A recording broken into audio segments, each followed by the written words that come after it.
Waalaikumsalam warahmatullahi wabarakatuh.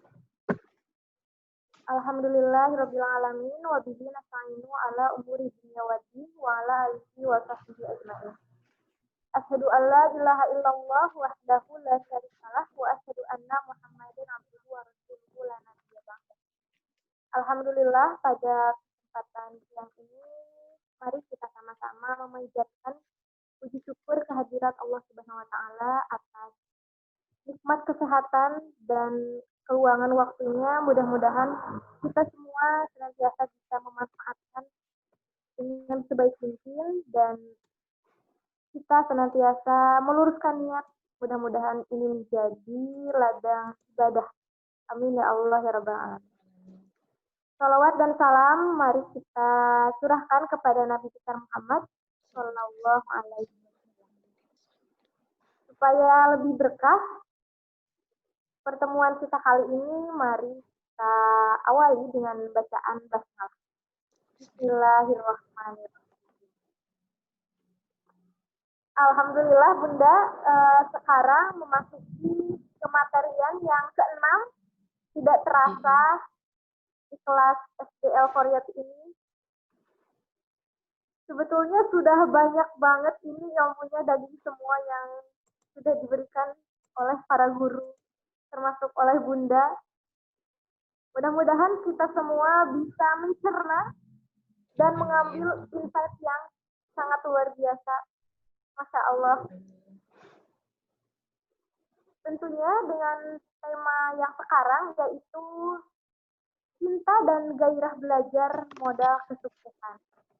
Nah, Masya Allah ya, kalau melihat dari profil Bunda Priyana, ini merupakan sosok pembelajar sejati ya Masya Allah. Ini perjalanan belajarnya sangat menjadi inspirasi bagi kita semua. Nah, untuk mempersingkat waktu, langsung saja kepada Bunda Priyana, disilahkan. Baik, bismillah. Iya. Terima kasih Teh Alma. Bismillahirrahmanirrahim. Ini pesertanya berkurang jadi cuman Pak Wazirudin. Mungkin dia itu sepertinya lagi bermasalah semua, mungkin jaringan jaringan internetnya ya. Oh iya ya. Mungkin ya. Soalnya saya tadi juga agak kesulitan. Ini baru baru normal lagi, Bun. Iya. Nah, ini Pak Aziz masuk lagi.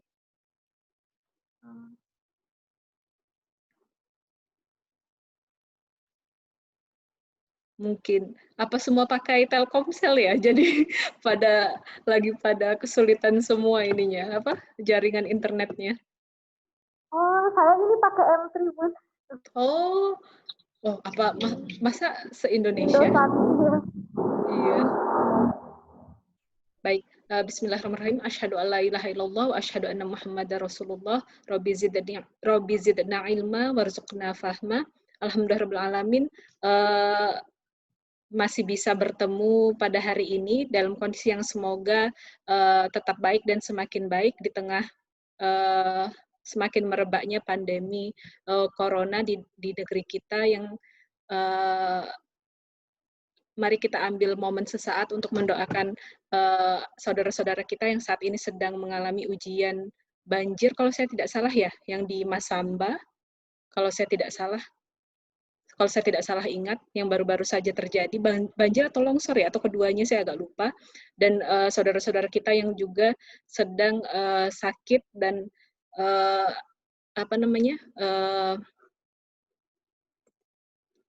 dan diuji dengan corona. Mari kita doakan mereka sesaat.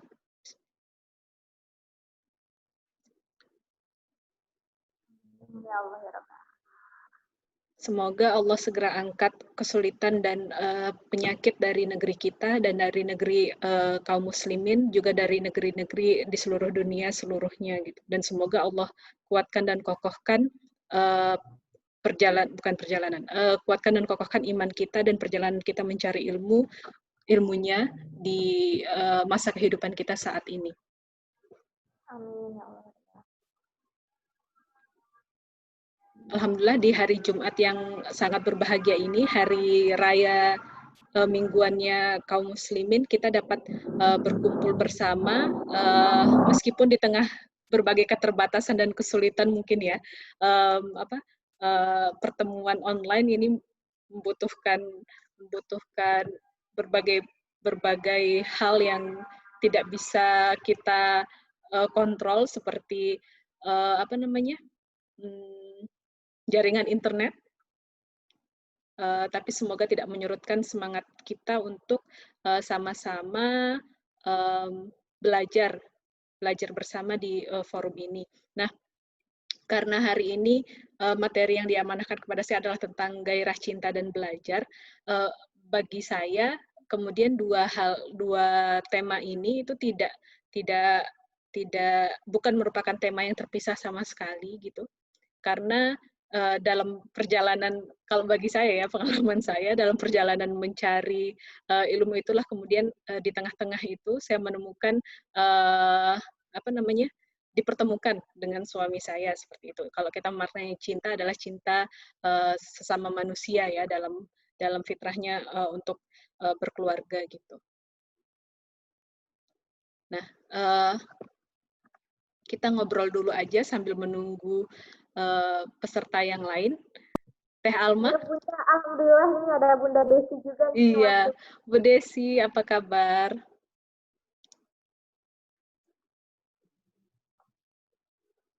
Oh ini, audionya belum tersambung sepertinya. Oh iya, belum tersambung. Iya. Nah, Teh Alma, gimana pengalaman Teh Alma, karena Teh Alma yang pasti jadi sasaran ini. Teh Alma, Teh Nida, ya Allah. Tuh kan, ini pasti syukur lagi. Gimana perjalanan Teh Nida, perjalanan mencari ilmu dan mencari cintanya? Aduh. Ini kan topiknya luas ya, bisa ke Allah, bisa ke kalau sudah menikah bisa termasuk ke pasangan, bisa ke keluarga, bisa ke umat manusia secara umum. Kalau saya, jadi saya teh orangnya memang agak senang belajar, sampai ketemu sama Ustadz Hari dengan konsep ini itu karena saya cinta gitu Bun, cinta ilmu dan ini yang saya cari gitu Bun. Sampai akhirnya saya sama Bunda Desi dengan bimbingan Bunda Desi juga dengan mengadakan FBL Korea ini adalah salah satu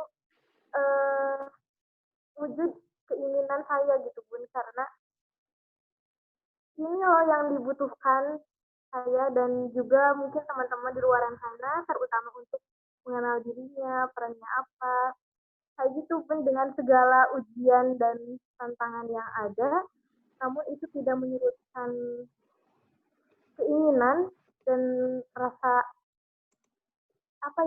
ini yang ingin saya lakukan kayak gitu, mungkin yang senantiasa bikin semangat gitu. Oke, pengalaman Teh Nida sendiri untuk mempraktekkan FBL terutama mungkin ya, kalau FBE mungkin di sekolah itu bagaimana? Kalau mempraktekkannya sendiri,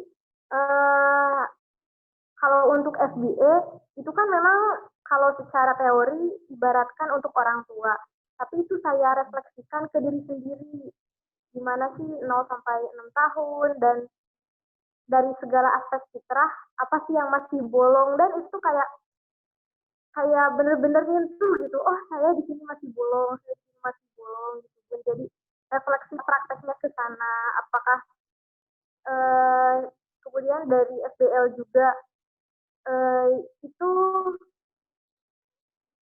jadi lebih sering ke memaknai diri gitu, bukan lebih ke sana. Kan banyak di teori-teori manusia itu sebagai khalifah dan sebagainya, tapi itu tuh belum sampai kepada makna gitu. Nah di sini tuh kayak di FBL ini jadi semakin jelas, oh posisinya berarti kita teh di sini di aspek peradaban ini teh kayak gitu pun, jadi lebih pada tahu posisi, tahu diri, baru sampai itu. Ininya di dunia. Iya. Aduh, terlalu berat ini aku. Nggak apa-apa Teh. Jadi ini kan sambil juga, karena Teh Nida kan usianya kalau nggak salah masuk ini ya, youth juga kan, kategori pemuda. Iya, Beda dengan masuk beda dengan saya. Baik. Ini apa kabar Pak Aziz, Pak Wazirudin, Bu Desi, kita ngobrol sebentar yuk. Sambil menunggu apa namanya? Menunggu semoga ada tambahan teman-teman yang lain nanti ya. Amin.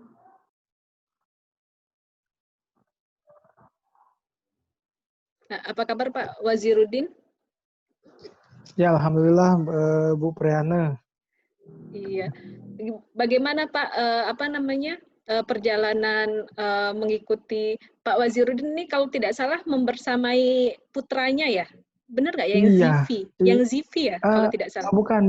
Oh, bukan. Jadi perkenalkan nama saya Wazir. Kebetulan saya udah punya 2 anak juga. Jadi memang saya juga baru kenal Ustadz Hari sama Ustadz Adriano lah untuk belajar sih. Pada prinsipnya sih mau belajar lah, karena kan mungkin kita mungkin zaman dulu kan, saya kan udah 30-an juga ya.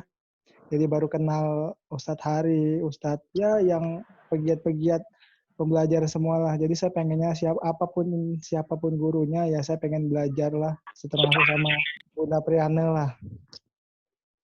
Baik Pak. Bagaimana ininya mendidik apa? Anak-anak kami. Ya. Oh, baik. Bagaimana apa namanya perjalanan setelah mengikuti FBL meskipun judulnya kan FBL for Youth, tapi sebenarnya materinya betul.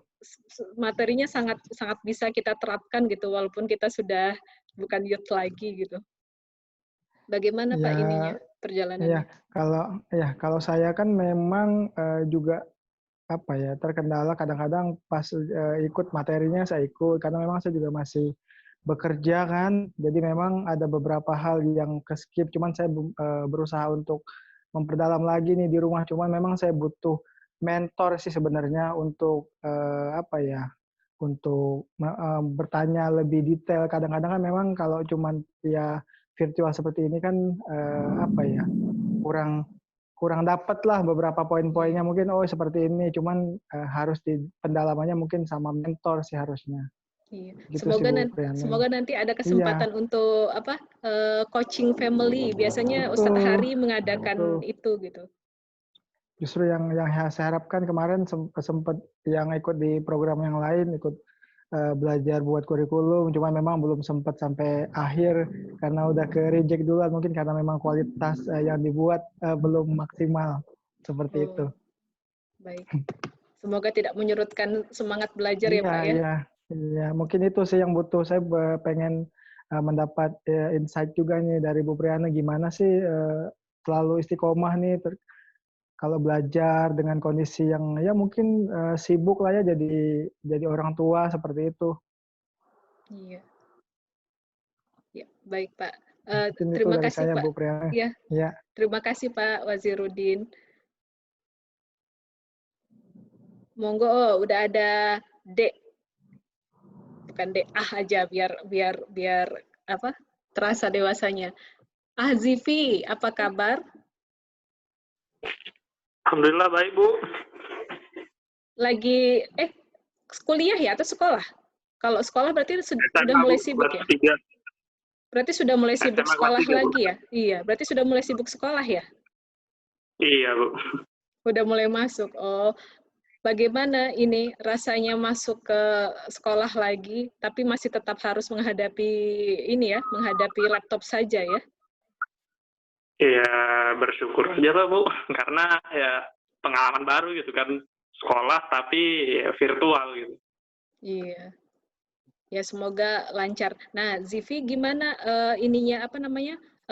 proses pembelajarannya selama sudah mengikuti FBL for Youth, berarti sejak awal atau pertengahan Juni ya kalau saya tidak salah, sudah sebulanan berarti.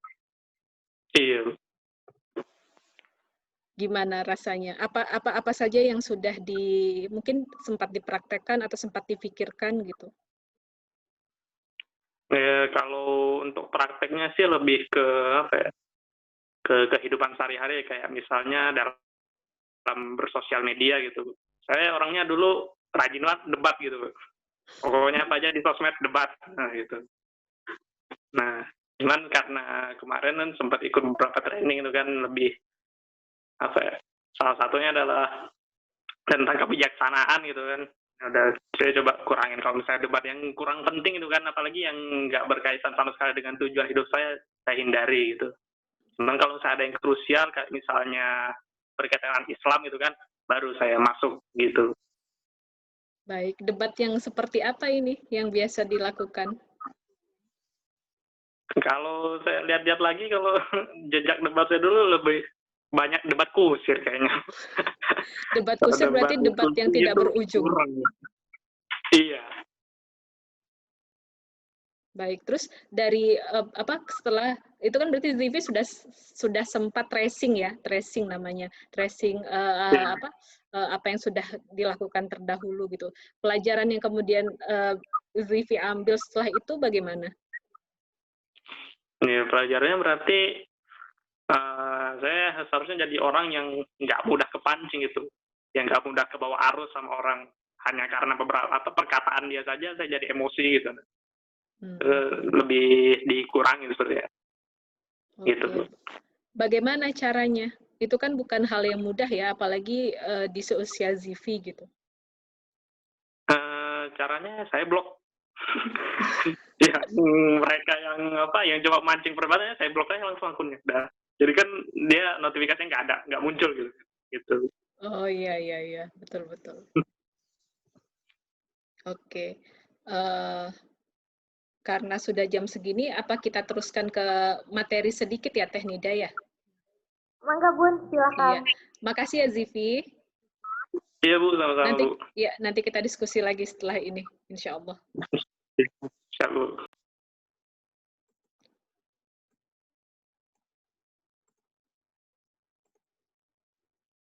Share screen. Sudah kelihatan belum ya? Share screen saya? Belum ya Teh ya? Sudah terlihat Bun. Sudah. Oh, internet saya nggak stabil lagi nih.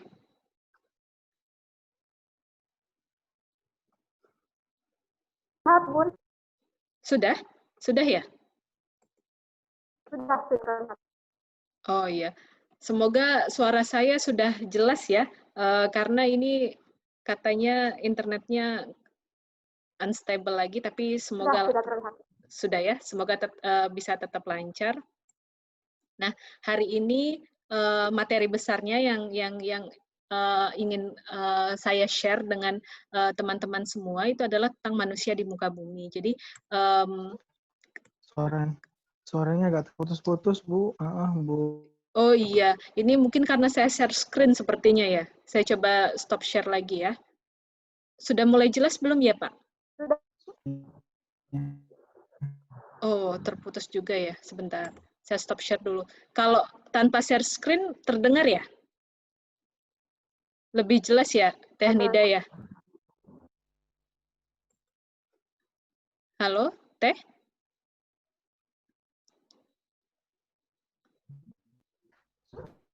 Halo. Terputus lagi. Jaringannya kayaknya.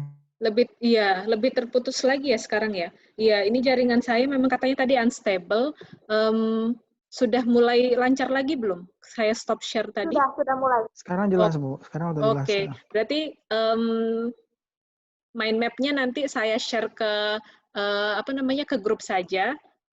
Sebentar, saya coba share dulu. Mungkin itu berat juga kalau misalkan di-share itu kan jaringan. Iya, kayaknya. Jadi saya share mind map-nya ke grup saja, biar nanti Bapak, Ibu, dan Dek Zivi bisa membukanya di grup. Jadi saya nggak perlu share screen dari sini.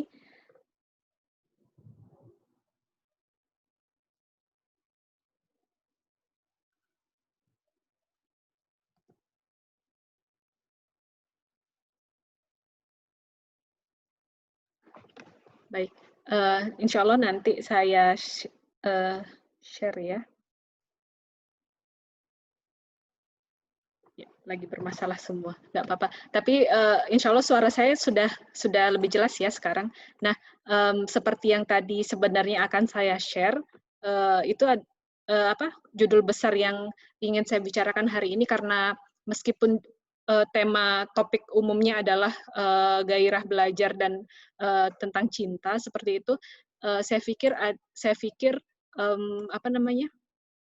poin besarnya dari gairah belajar dan cinta itu adalah bagaimana kemudian kita mencintai dan mempelajari bagaimana posisi kita di dunia ini. Gitu. Makanya kemudian saya ambil temanya adalah manusia di muka bumi, gitu, dari topik besar tersebut. Nah, seperti yang sudah selalu kita bahas sebelumnya,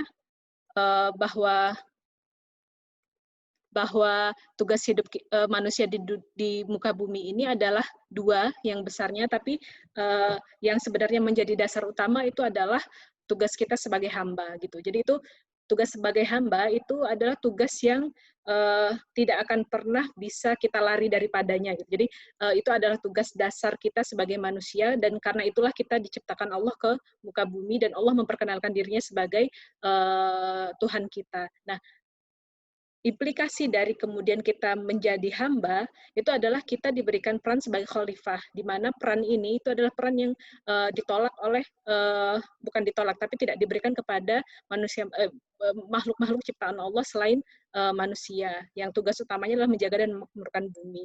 Nah, namun kemudian tugas dan peran ini diberikan kepada kita itu bukan tugas dan peran ini itu tidak diberikan kepada kita itu dengan bekal-bekal yang diberikan Allah pula, gitu. Jadi kita diberikan tugas, kita diberikan peran di muka bumi, tapi kita kemudian tidak dibiarkan Allah sendiri menjalaninya, gitu. Kita tidak dibiarkan Allah sendiri menjalaninya, dan kita tidak dibiarkan Allah untuk mengeksplorasi diri kita dari nol, gitu. Ini perbedaan utama ya antara konsep manusia di Islam dan konsep manusia di luar Islam. Khususnya kalau yang ada di dunia kita saat ini adalah konsep manusia di Barat, gitu. Nah, sebelum saya bahas tentang apa saja bekal-bekal yang kemudian Allah berikan kepada kita, jadi ada satu hal yang kemudian ingin saya garis bawahi dari dari berbagai konsep fitrah, dimensi fitrah yang kemudian kita pelajari dalam FBE dan FBL.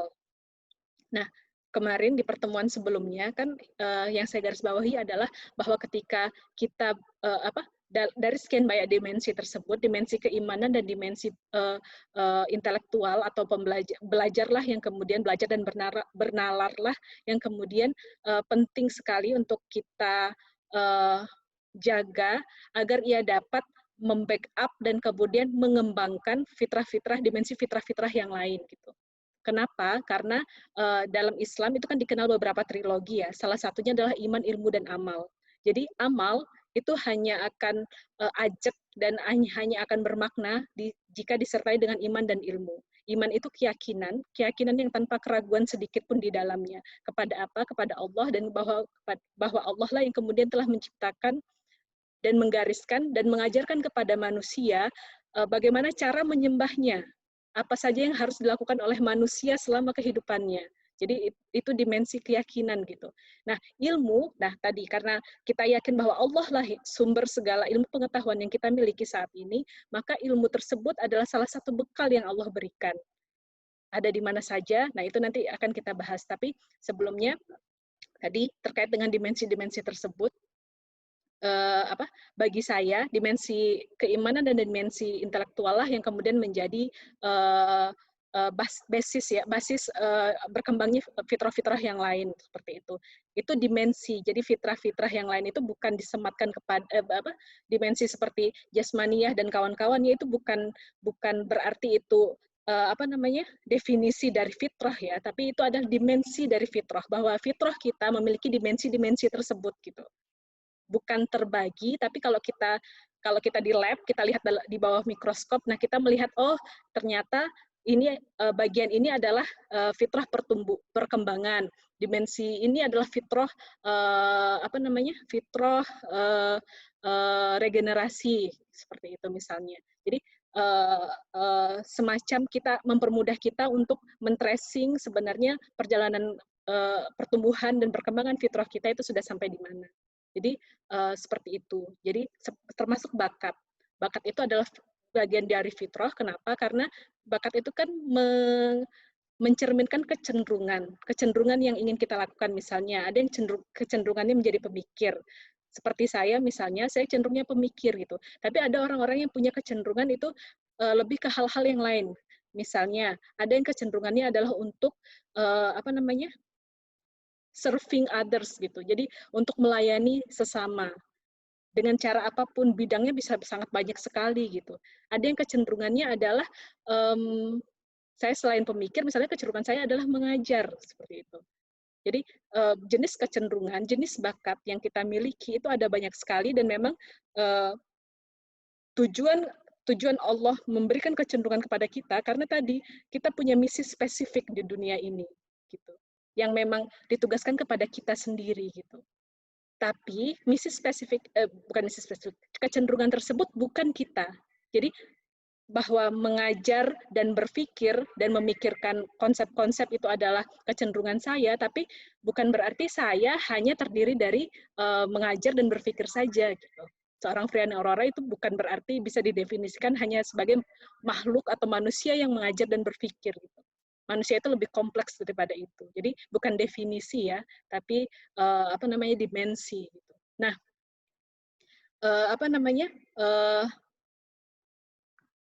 Nah, ada satu dimensi fitrah yang menurut saya sangat penting kemudian kita pahami, yaitu fitrah bahasa.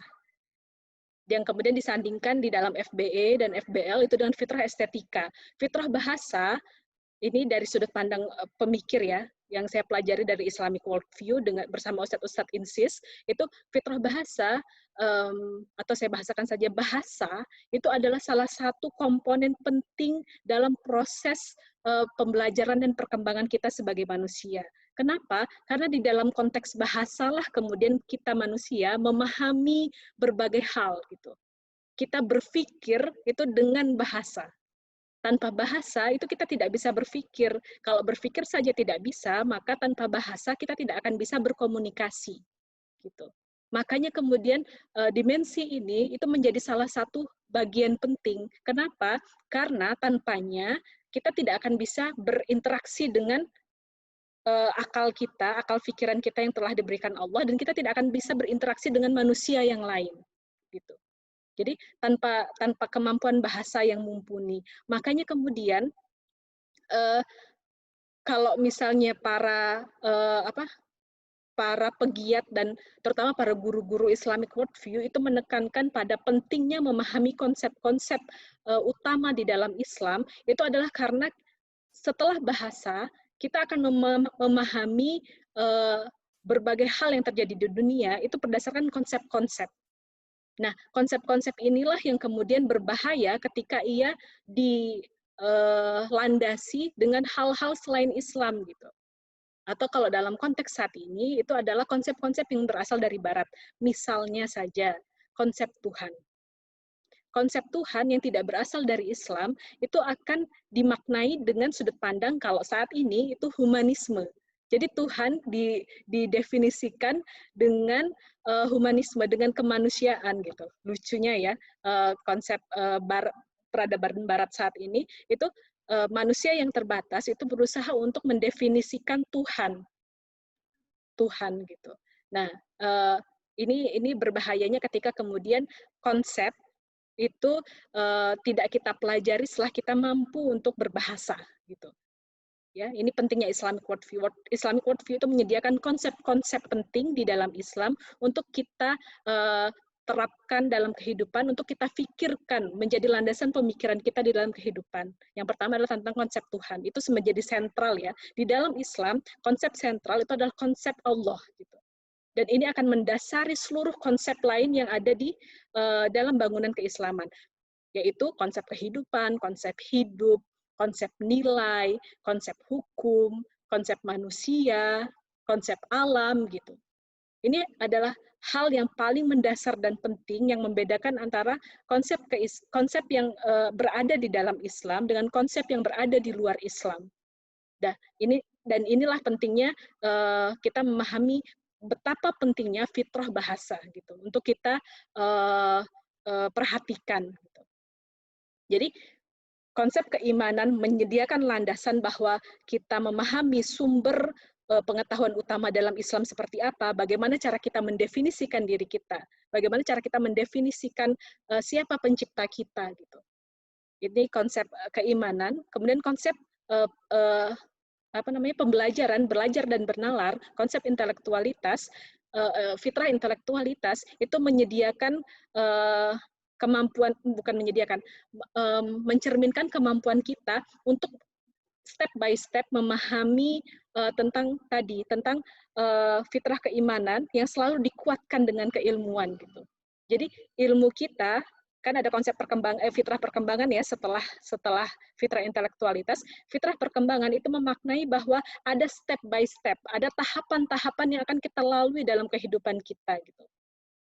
Jadi bukan kemudian karena Al-Quran sudah datang utuh, maka kemudian kita harus mencerna Al-Quran itu secara utuh pula, tidak step by step gitu, tidak. Makanya kan kita salah satu fitrah kita adalah bertumbuh dan berkembang gitu. Dari waktu kita kecil sampai kita dewasa, itu secara jasmani. Secara ruhani, dari Islam, beriman, kemudian berihsan gitu.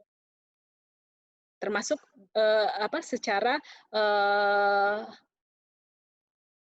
akli itu dari yang tahu, yang tidak tahu, awalnya tidak tahu bahwa konsep-konsep tersebut dari mana, apa dalilnya, bagaimana mengembangkannya, menjadi tahu. Dari tahu menjadi paham. Dari paham kemudian menjadi bisa untuk memahami konteks yang lebih umum gitu.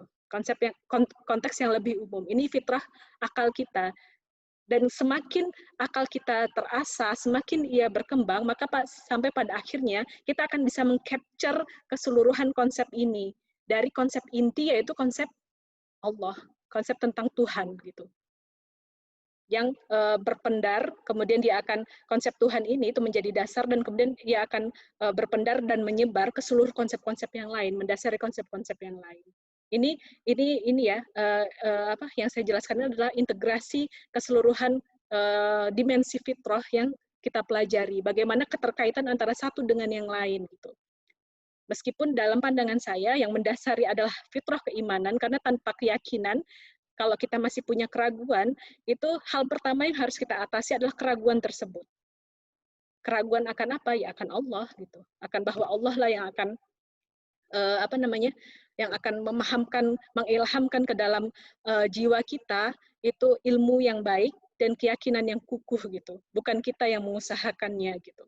Kita, maksud saya bukan hanya karena kita mengusahakannya, tapi itu adalah yang terbesar adalah karena Allah mengizinkannya gitu.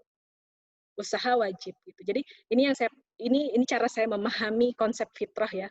Ada layer basis gitu, kemudian ada layer di atas basis yaitu tadi fitrah bahasa untuk memahami konsep-konsep, kemudian ada fitrah perkembangan untuk memahami sunatullah dalam perkembangan, yaitu yaitu dia bertahap, ada layer-layer yang berarti kemudian hakikat dari segala sesuatu. Semoga masih jelas ya. Ini lagi-lagi ada unstable connection. Ada layer-layer selain bertahap ya apa yang kita pelajari, hakikat manusia itu pun tidak sama. Ada yang awam, ada yang mempelajari Islam ya cukup untuk dirinya sendiri, untuk kesolehan pribadinya, tapi kemudian berhenti di sana gitu. Tapi ada yang kemudian mempelajari Islam itu untuk menjadi orang yang solih dan muslih gitu. Untuk menjadi orang yang solih secara pribadi dan mensolihkan orang lain. Nah, step-step menjadi seorang yang muslih itu adalah step-step yang lain yang akan kita hadapi gitu. Ini terkait fitrah individualitas dan fitrah sosialitas. Lihat beberapa dimensinya ya. Jadi ketika kita memahami konsep fitrah secara utuh, dimensi-dimensi fitrah secara utuh, maka kita akan bisa melihat, men-tracing sebenarnya perjalanan kita itu sampai di mana gitu. Kenapa butuh mempelajari dan mencintai proses ini. Jadi mencintai proses ini itu membuat kita bahasa orang sekarang itu berdamai dengan segala kesulitan gitu. Termasuk misalnya kesulitan jaringan seperti sekarang. Ini kita nikmati saja. Kenapa? Ya karena ini adalah bagian dari kesulitan pembelajaran yang Allah berikan kepada kita saat ini gitu. Tapi apakah kesulitan pembelajaran ini kemudian akan membuat kita lari dari proses pembelajaran, ataukah akan membuat kita kemudian bisa semakin memaknai proses pembelajaran sebagai sesuatu yang nikmat dan ingin selalu kita rindukan dan kita tekuni, itu adalah pilihan yang kita miliki gitu. Kenapa? Karena kita memiliki akal untuk berpikir. Gitu. Kita memiliki akal untuk berpikir itu karena kita diberikan tugas untuk mengilmui mana yang baik yang harus kita pilih dan kemudian memilihnya dan kemudian menjalaninya. Begitu. Balik lagi ke bekal apa sih yang sebenarnya diberikan Allah kepada kita untuk menjalankan tugas hidup tersebut. Nah, perlu saya garis bawahi bahwa apa yang saya list di sini itu tentu saja adalah simplifikasi ya. Jadi penyederhanaan dari apa yang sebenarnya seluruh nikmat yang sudah Allah berikan kepada kita gitu. Tapi semoga simplifikasi ini itu tidak mengurangi kemampuan kita untuk bisa menikmati dan memahami betapa nikmat Allah yang kalau kita pahami yang sudah saya list ini saja, yang nanti insya Allah mind map-nya saya berikan di grup, itu ketika memahami ini saja itu rasanya nikmat sekali gitu. Menjadi hidup sebagai manusia dan sebagai seorang muslim itu betapa nikmatnya gitu, karena kita tidak perlu mengkhawatirkan banyak hal karena Allah sudah memberikan segala sesuatu itu ke hadapan kita. Nah, bekal pertama yang Allah berikan kepada kita itu adalah kitabullah sebagai khabar sodik dan wahyu. Khabar sodik berarti adalah kabar yang terpercaya gitu. Di mana di dunia ini kita akan bisa mempercayai sebuah kitab, sebuah kabar, sebuah informasi terdahulu tentang umat-umat terdahulu dan tentang hal-hal yang metafisik yang di luar kemampuan indera kita untuk mengindrai itu jika bukan dalam Islam gitu. Karena Al-Quran, kitabullah Al-Quran, khabar sodik yang terutama adalah Al-Quran dan kemudian hadis gitu, sesuai dengan yang diberitakan oleh Allah di dalam Al-Quran bahwa Rasulullah adalah diberikan Allah diturunkan Allah ke dunia, ditugaskan Allah ke dunia, itu adalah sebagai contoh untuk kita gitu, contoh ideal untuk kita. Nah, maka itu berarti hadis Rasulullah, sunnah-sunnah yang diajarkan oleh Rasulullah itu adalah salah satu khabar sodik gitu, salah satu tandem dari kitabullah yang diturunkan Allah yaitu Al-Quran gitu. Nah, tentang umat-umat terdahulu, tentang hal-hal metafisik yang di luar sense kita, di luar indera kita, panca indera kita, itu tidak akan bisa kita percaya jika bukan diberikan ketetapannya oleh Allah gitu. Maka dalam hal-hal metafisik ini, sami'na wa ata'na gitu.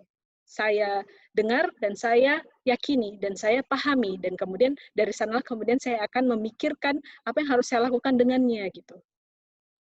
Ya, jadi kenapa kita tahu tentang Allah? Bagaimana umat Islam tahu tentang Allah? Ya karena Allah memperkenalkan dirinya di dalam Al-Quran. Rasulullah memperkuat pengenalan tersebut melalui ajaran-ajaran beliau. Gitu.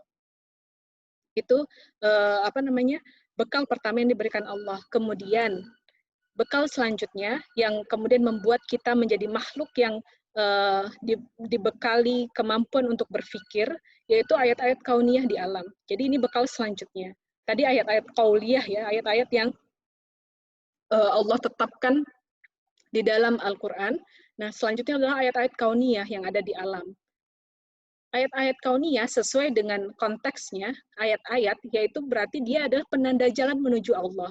Apapun yang disediakan Allah di alam, itu adalah penanda, jadi seperti sign, kalau kita lihat direction, papan papan hijau yang ada di tol misalnya, itu yang menunjuk arah bahwa ke arah sini adalah Cilegon, ke arah sini adalah Kedung Halang dan kawan-kawannya, walaupun yang saya ingat cuma 2 nama itu ya. Misalnya ayat-ayat yang ada di alam, ayat-ayat kauniyah itu adalah penanda ke sana, bahwa direction-nya itu adalah Allah gitu. Apapun yang disediakan Allah di alam ini, kalau kita cermati, kalau kita kemudian pikirkan, itu kita akan sampai kepada betapa maha kuasanya Allah, betapa maha besarnya Allah, betapa Allah itu telah menyediakan segala bekal kehidupan untuk kita, dan kita hanya tinggal memaknai dan berusaha untuk memanfaatkan bekal-bekal tersebut sesuai dengan apa yang diinginkannya gitu. Itulah konsep alam di dalam Islam, bahwa alam itu bukan mak bedunduk tercipta, ujuk-ujuk ada gitu, tidak. Alam itu ada karena Allah mengadakannya. Alam itu berjalan seperti itu, bahwa air mengalir ke bawah. Kan air bukan mengalir ke atas kecuali didorong dengan sebuah teknologi tertentu oleh manusia. Kan sunnatullahnya air itu mengalir ke bawah gitu. Tanah akan bisa menyerap air, itu sunnatullah gitu. Ayat-ayat kauniyah ini menampakkan bahwasanya benar apa yang termaktub di dalam Quran, bahwa Allah itu sibuk untuk mengatur segala sesuatu yang ada di alam gitu. Jadi bukan Allah menciptakan terus Allah tinggal gitu. Ya udah tercipta, ya sudah, sekarang Allah tidak campur tangan lagi. Itu konsep barat ya, itu konsep sekulerisme gitu. Yang ada di barat bahwa Tuhan itu ya, kalau yang percaya Tuhan maka dianggapnya Tuhan menciptakan kemudian Tuhan tinggal saja gitu. Jadi Tuhan tidak ikut campur lagi dengan ciptaannya. Itu konsep yang salah gitu. Konsep dalam Islam tidak gitu. Nah, ayat-ayat kauniyah membuktikan hal itu gitu. Sains, ilmu pengetahuan yang berkembang saat ini itu sebenarnya berasal dari sana gitu. Memaknai sunatullah dan ayat-ayat kauniyah yang diberikan Allah di alam ini. Nah, kemudian bekal yang lain yang Allah berikan itu adalah bekal fitrah yang tadi, yang sebenarnya sudah kita bahas panjang lebar ya selama 1 bulan ini, dengan tentunya karakteristiknya bahwa fitrah itu adalah potensi kebaikan dalam diri manusia yang bersifat perlu ditumbuhkan dan dipelihara. Jadi bukan karena kita diciptakan dengan fitrah, kemudian dalam keadaan fitrah, dalam keadaan cenderung kepada kebaikan, kemudian kita tinggal saja gitu, tidak perlu kita pupuk dan pelihara, tidak. Karena fitrah itu bisa terselimuti dengan kabut-kabut yang tidak baik gitu. Makanya ia perlu ditumbuhkan dan dipelihara kemurniannya gitu. Dan kenapa sih fitrah itu diberikan Allah? Karena membuat manusia hidup terhormat dan berdaya gitu. Nah, fitrah bisa jadi tidak berkembang kalau tidak ditumbuhkan dan dipelihara. Dia bisa jadi rusak gitu dengan mengabaikan fitrah tersebut atau dengan salah mengembangkannya gitu. Nah, kalau di mind map kemudian saya berikan dimensi fitrah yang setidaknya ada di muka bumi, bukan setidaknya, tapi secara general dimensi fitrah itu ada 3 gitu, fitrah personal, fitrah komunal, dan fitrah peradaban. Bahwa peradaban itu fitrah personal yang sudah kita bahas di FB dan FBL, fitrah komunal yang sedang dikembangkan di fitrah world movement, fitrah peradaban misalnya adalah bahwa peradaban ini ya naik dan turun gitu. Kadang-kadang umat Islam berkuasa, yaitu selama kurang lebih 10 abad. Kadang-kadang kemudian umat Islam tidak berkuasa. Sebelum peradaban Islam yang berkuasa, itu ada peradaban Yunani, Romawi gitu. Setelah peradaban Islam berkuasa, ada peradaban Barat yang dimulai di Eropa dan kemudian dikembangkan oleh Amerika, dan ada peradaban-peradaban yang lain gitu. Nah, bekal yang lain yang diberikan Allah itu adalah waktu dan ruang hidup yang sifatnya terbatas dan berbasis lokalitas. Nah, inilah kemudian salah satu dimensi fitrah yang juga sering kita abaikan, bahwa waktu kita terbatas. Tapi waktu yang terbatas itu kan memiliki periodisasi ya, seperti yang kemarin dijelaskan oleh Bunda Desi gitu. Ada usia 0 sampai 7 tahun, ada sesuatu yang perlu kita kerjakan dan perlu kita tumbuh kembangkan gitu. Jadi memang terbatas, tapi periodenya itu membuat kita cukup untuk melakukan sesuatu gitu. Nah, dimensi lokalitas yang bagaimana? Kalau kita tracing kehidupan kita, kenapa misalnya ada orang yang sejak lahir sampai kemudian sekolah, menikah, dan bekerja itu di suatu wilayah tertentu atau di suatu provinsi tertentu saja gitu. Tapi ada orang yang misalnya seperti saya lahir di Padang Panjang, besar di Jambi, sampai usia SMA, sekolah ke Jogja, sekolah lagi ke Jakarta, menikah di Tangerang Selatan, sekolah ke Birmingham, kemudian tinggal lagi di Tangerang Selatan gitu. Kenapa? Kayaknya ribet banget gitu kan kalau dipikir-pikir kehidupan saya. Tapi tentunya basis waktu dan lokalitas inilah yang kemudian harus saya pelajari demi atau harus saya maknai pembelajaran apa yang Allah selipkan di dalam, bukan selipkan, Allah berikan dalam fase-fase kehidupan tersebut, fase-fase perpindahan tersebut, demi saya menemukan misi saya, atau saya semakin mengokohkan misi saya, atau saya memperluas manfaat dari kehidupan saya gitu. Ketika saya ingin menjadi seorang yang soleh dan muslih, maka Allah akan membukakan banyak sekali pintu gitu. Namun pintu yang mana yang kemudian akan saya manfaatkan, misalnya seperti itu. Jadi pemaknaan setiap tahapan kehidupan, yaitu dimensi waktu, dan pemaknaan setiap tempat kehidupan itu perlu kita pikirkan juga gitu, untuk bisa salah satunya menemukan misi hidup, atau mengembangkan misi hidup, atau memaknai perjalanan, atau mengembalikan semangat kita tentang misi hidup yang saat ini sedang kita jalani gitu. Saya pikir dua poin ini saja yang mungkin sepertinya perlu saya kuatkan dan tekankan lagi terkait dengan dimensi fitrah belajar dan gairah belajar dan cinta. Ya, kita cinta karena kita adalah manusia dengan segala tugas hidup dan dengan bekal-bekal yang telah diberikan Allah. Nah, ini 2 poin utama. Kemudian ada poin lain yang diberikan Allah kepada kita, karena ini kan ada tugas, kemudian ada bekal. Ini kan ada satu bridge yang hilang ya, kalau tidak kita bahas, yaitu adalah bukan satu bridge, ada 2 bridge bahkan, yaitu pendidikan sebagai metode utama untuk memelihara dan mengembangkan fitrah manusia tersebut gitu. Jadi mengapa kemudian pendidikan itu sangat penting bagi sebuah manusia. Namun pendidikan yang seperti apakah gitu? Yaitu pendidikan yang berbasis mengembangkan fitrah-fitrah tersebut agar tumbuh dengan baik, yang hasilnya adalah manusia yang beradab. Ketika manusia yang beradab yang dihasilkan, semoga insya Allah kemudian keluarga yang beradab pula yang kemudian akan dibentuk dan dipelihara oleh manusia tersebut. Ketika keluarga beradab, maka semoga kemudian komunitas yang beradab. Semoga dengan komunitas-komunitas yang beradab ini bersatu di dalam sebuah lokalitas, maka menjadi negara yang beradab dan kemudian menjadi peradaban yang beradab gitu. Jadi memang dimensi fitrah dan adab